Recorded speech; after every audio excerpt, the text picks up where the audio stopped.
Halo, selamat siang. Ketemu lagi kita ya. Oke. Pada siang hari ini saya akan membahas mengenai Perpu nomor 2 tahun 2022 yang telah disetujui dalam satu rapat pleno oleh DPR RI pada tanggal 21 Maret tahun 2023 yang baru lalu. Oke. Rasanya lega juga ya. Oke. Baik, dengan berlakunya Perpu nomor 2 tahun 2022 karena sudah disetujui oleh DPR, maka tentunya dengan sendirinya Undang-Undang Cipta Kerja menjadi tidak berlaku. Semua ketentuan di dalam Undang-Undang Cipta Kerja diubah, semua ketentuan dalam Undang-Undang Cipta Kerja itu menjadi tidak berlaku dan digantikan oleh apa yang diatur di dalam Perpu nomor 2 tahun 2022. Nah, sekarang kita membandingkan bagaimana isi Undang-Undang Cipta Kerja dibandingkan dengan isi dalam Perpu nomor 2 tahun 2022. Ada bedanya, ada bedanya. Ada 6 perbedaan yang tercantum di dalam Perpu nomor 2 tahun 2022 dibandingkan dengan Undang-Undang Cipta Kerja. Dari 6 perbedaan itu, ya, 26 perbedaan itu ada 2 perbedaan, ya, yang saya lihat itu akan berdampak cukup serius ya. Kenapa serius? Karena yang diubah itu ya, yang akan berubah itu adalah mengenai outsourcing dan pengupahan. Nah, di dalam Perpu 2 tahun 2022 ya, itu dijanjikan bahwa pemerintah akan mengubah ya pengaturan tentang outsourcing ya, dan akan dicantumkan dalam peraturan pelaksanaan yang nanti berupa peraturan pemerintah mengenai outsourcing ya. Di sana pemerintah akan mengatur tentang pekerjaan-pekerjaan apa yang dapat dikerjakan lalu outsourcing. Jadi lebih jelas lagi.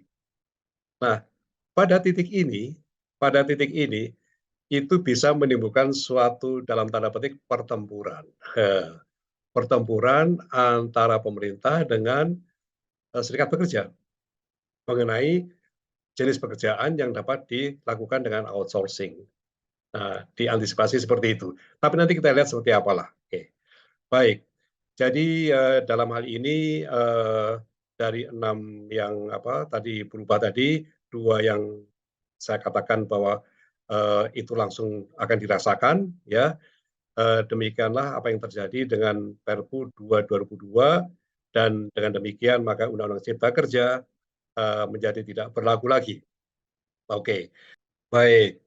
Sekarang saya akan bahas ya tentang perbaikan, katakanlah tadi eh, kenyamanan bagi pengusaha dan tidak nyaman bagi pekerja. Yaitu ada 5 hal tentang PHK yang memberikan kenyamanan bagi pengusaha yang diatur dalam Undang-Undang Cipta Kerja dan sekarang sudah beralih ke Perpu nomor 2 tahun 2022. Jadi dengan kata lain, sekarang saya membandingkan antara 5 hal terkait dengan PHK, antara apa yang diatur di dalam Undang-Undang 13 tahun 2003 tentang ketenagakerjaan dengan katakanlah mantan mantan UU CK yang kemudian berlaku di PP 2 tahun 2022 tentang PHK. Yang pertama ya, prosedur PHK lebih mudah, menjadi lebih mudah, yaitu misalnya tentang PHK yang terkait dengan apa kerugian ya, karena perusahaan mengalami kerugian dan pengusaha melalui mengalami efisiensi. Dan itu diatur dalam Undang-Undang 1343, yaitu perusahaan dapat mem-PHK pekerja dalam hal perusahaan mengalami kerugian 2 tahun terus-menerus dan kemudian bisa juga melakukan PHK dengan alasan efisiensi. Oke. Kemudian yang kedua adalah tentang jumlah pembayaran. Jumlah pembayaran ini cukup signifikan bedanya ya dengan pengaturan yang diatur oleh Undang-Undang 1323 dan yang diatur oleh saya sebut saja mantan mantan Undang-Undang Cipta Kerja. Karena di situ adalah berubah karena adanya bedanya faktor pengali tentang di dalam uang pesangon, dan juga dengan ditiadakannya eh, pembayaran 15% ya dari jumlah uang pesangon dan uang pengaruh masa kerja yang itu merupakan komponen di dalam uang penggantian hak. Kemudian yang ketiga, ada yang keempat ya, itu ada dua tadi. Yang keempat adalah adanya PHK karena alasan mendesak. Ya, PHK karena alasan mendesak ini sangat memberikan kenyamanan ini, karena menjadi lebih mudah. Kalau ada kesalahan mendesak, PHK-nya mudah sekali. Dan yang kelima adalah PHK karena PKPU, penundaan kewajiban pembayaran utang, yang itu terkait dengan urusan tentang pailitan. Perusahaan, artinya debitur dalam hal ini perusahaan punya utang kepada dua kreditur, itu bisa mengajukan permohonan dilaksanakannya PKPU, penundaan kewajiban pembayaran utang. Nah, sekarang saya akan membahas dulu mengenai yang tadi tentang PHK karena eh, dengan alasan kerugian dan PHK karena efisiensi. Nah, pada Undang-Undang 13 diatur mengenai pihak bila perusahaan mengalami kerugian. Di sana dikatakan kerugian selama 2 tahun terus-menerus. Jadi ketika PHK itu mengalami kerugian 2 tahun secara terus-menerus, ya, maka perusahaan itu diizinkan oleh undang-undang untuk mem-PHK pekerjanya. Tapi di situ prosedurnya sulit sekali. Di sana di dalam Undang-Undang 13 itu diatur bahwa uh, dalam hal akan mem-PHK dengan alasan kerugian 2 tahun secara terus-menerus, maka perusahaan harus tutup. Dan ini beratnya, bahwa untuk membuktikan bahwa benar-benar rugi dua tahun secara berturut-turut ya mengalami kerugian, maka perusahaan itu wajib membuat laporan keuangan yang diaudit oleh akuntan publik, bukan main, untuk membuktikan bahwa perusahaan itu betul-betul selama 2 tahun rugi terus-menerus. Tadi dibuktikan dengan laporan keuangan yang diaudit oleh akuntan publik. Itu adalah undang-undang yang diatur dalam Undang-Undang 13 tahun 2003. Kemudian efisiensi, efisiensi. Dan tadi disyaratkan bahwa untuk alasan PHK rugi 2 tahun terus menerus itu perusahaan harus tutup. Jadi kalau alasan kerugian begitu mem-PHK dan perusahaan harus tutup, tidak boleh jalan terus, ya, tidak boleh jalan terus gitu. Ini di Undang-Undang 13. Kemudian demi pengaturan yang sama itu juga mengenai PHK karena alasan efisiensi. Ini masih di Undang-Undang 13 ya. Itu pun perusahaan harus tutup terus, harus tutup. Jadi harus tutup ya, harus tutup. Tidak boleh efisiensi tapi masih buka, masih jalan, tidak boleh. Nah, yang ini dikoreksi, yang seperti itu dikoreksi di dalam Undang-Undang Cipta Kerja atau ex Undang-Undang Cipta Kerja, dikoreksi. Jadi kalau akan bisa juga perusahaan tetap bisa melakukan PHK karena alasan uh, rugi terus-menerus atau tidak terus-menerus atau akan rugi dan sebagainya, itu tetap perusahaan bisa beroperasi seperti biasa. Demikian juga efisiensi. Ya, efisiensi karena kerugian atau efisiensi karena mencegah kerugian, itu perusahaan tetap buka seperti biasa. Ya memang seharusnya begitu. Nah, satu ya, ini satu kenyamanan di situ. Yang kedua adalah mengenai faktor pengali. Yang kedua adalah mengenai faktor pengali. Ya. Faktor pengali dalam perhitungan PHK. Dalam hal ini adalah mengenai uang pesangon. Uang pesangon. Ya. Saya kira juga sudah banyak yang tahu bahwa penghitungan uang pesangon, ya, atau begini, saya mundur sedikit, bahwa di dalam PHK itu pada umumnya ada pembayaran tiga, tiga pembayaran, yaitu pembayaran tentang uang pesangon, uang penghargaan masa kerja, dan uang penggantian hak. Tapi tidak semuanya PHK mendapatkan tiga hal itu, karena seperti pelanggaran mendesak, kemudian pengunduran diri, kemudian karena pelanggaran disiplin itu tidak mendapatkan, itu hanya mendapatkan uang penggantian hak dan uang penggantian hak dan uang pisah. Hanya itu saja. Baik, tentang pembayaran terkait PHK sehubungan dengan pekerja yang mencapai usia pensiun, ya, yang diatur dalam PP atau PKB, ya, maka ya penghitungan uang pesangon untuk uang pensiun itu, ya, untuk PHK karena pensiun itu kalau Undang-Undang 1323 itu faktor pengalinya itu adalah dua kali, ya. Tetapi di dalam Undang-Undang Cipta Kerja dikurangi, menjadi tadinya 2 kali menjadi 1,75 kali. Nah, itu seperti itu. Kemudian tadi disebutkan juga dalam Undang-Undang 1323 diatur bahwa PHK karena pensiun uang pesangonnya itu juga berhak atas pembayaran sebagai ganti uang perumahan dan kesehatan sebesar 15% dikalikan jumlah uang pesangon dan uang penghargaan masa kerja. Nah, 15% ini pun menjadi tidak ada.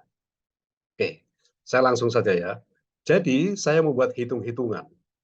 Bagi seorang yang pensiun ya, seorang yang pensiun, katakanlah dengan masa kerja 20 tahun, ya, dan dengan upah terakhir itu adalah 20 juta, ya, dengan hitung-hitungan tadi, ya, yang 9 kali menjadi 1,75 kali, kemudian tidak ada pembayaran 15%, maka eh, pekerja yang pensiun itu, yang PHK karena usia pensiun, akan menderita kerugian sebesar 45 juta untuk uang pesangon. Uang pesangonnya menjadi selisih 45 juta, gitu kan. Dan kemudian dia kehilangan 15% dari jumlah uang pesangon dan uang pengenaan masa kerja, itu besarnya adalah 75%. Dengan kata lain, kalau disimpulkan, bagi seorang yang mencapai PHK karena mencapai usia pensiun, ya, dan akan diberlakukan ketentuan dalam X Undang-Undang Cipta Kerja, ya, itu akan menderita kerugian tentang uang pensiun tadi menjadi minus 45 juta, dan kemudian yang 15% itu 75 juta, jadi total semuanya adalah mendapatkan kerugian atau pengurangan 120 juta. Bayangkan sekarang ya, kalau ada seseorang yang pensiun dan pensiunnya itu katakanlah eh, ya setengah tahun sebelum UU JK berlaku, ya, November 2020, ya kan, seperti itu. Maka yang tadinya katakanlah mendapat jumlah sekian, dengan dia masa kerja 20 tahun, apa itu, masa kerja 20 tahun dan upah terakhir 20 juta, maka yang bersangkutan akan merugi sebanyak 120 juta. Seperti itu.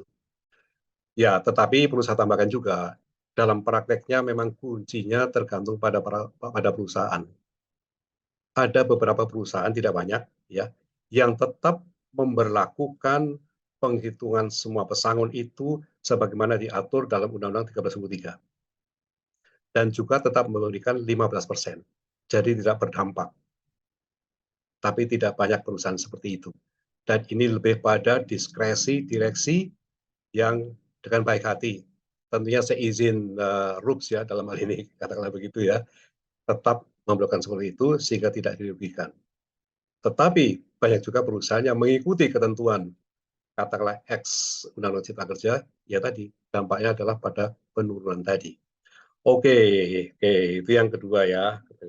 Yang ketiga kemudian ya, nah, saya kira ini sangat terkenal ya, tentang PHK karena pelanggaran mendesak, sebagaimana diatur dalam pasal 52 ayat 2 dan ayat 3.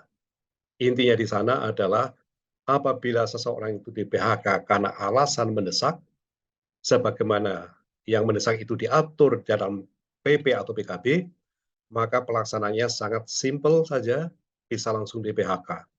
Jadi tidak harus memberikan pemberitahuan dulu, ya, sebagaimana yang diatur dalam pasal 37 ayat 2 PP 35 tahun 2021. pada pasal 37 harus memberitahu 14 hari kerja sebelumnya dan sebagainya. Anda tahu itu ya. Jadi menjadi sangat mudah kalau PHK untuk alasan mendesak.